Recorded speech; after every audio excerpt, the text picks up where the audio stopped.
Este bolo não assado é um bolo de mousse em camadas. O impressionante bolo de mousse de chocolate com framboesa tem uma base de bolo úmida e cheia de chocolate, cheia de framboesas e uma camada de mousse de chocolate por cima, decorado com um pouco de chocolate picado e um emaranhado de framboesas e flocos de folhas de ouro por cima. Junte-se à Companhia da Cozinha enquanto orientamos você um passo de cada vez para fazer este bolo de mousse de chocolate com framboesa.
Você já quis um bolo elegante e bonito, mas não tem muito tempo para fazê-lo? É hora de aprender esse truque de glacê e fazer seu bolo parecer uma obra-prima. Esse truque de geada é uma mudança de vida, pois não só economiza muito tempo, mas também dá um toque profissional ao seu bolo. A Companhia da Cozinha irá guiá-lo para criar este Frosting Hack Cake. Pronto? Vamos para a cozinha!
Rostos bonitos de animais da selva no seu bolo?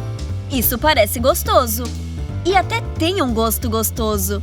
Faça o poderoso leão, ou a raposa inteligente, ou uma ovelha fofa ganhar vida com alguma criatividade espetacular para encantar todos na sua festa. A Companhia da Cozinha irá levá-lo um passo de cada vez para criar esses divertidos desenhos de bolos.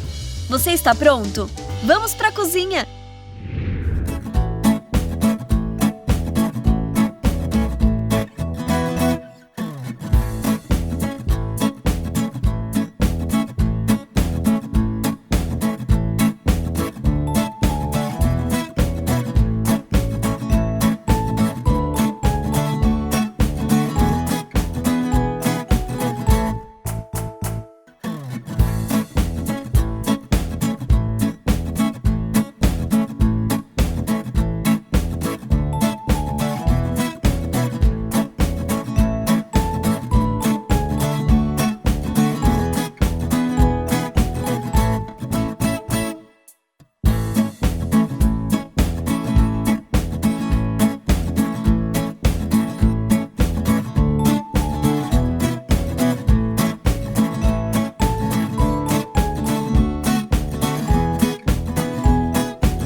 Prepare-se para uma aventura de acampamento com este bolo temático e gostoso.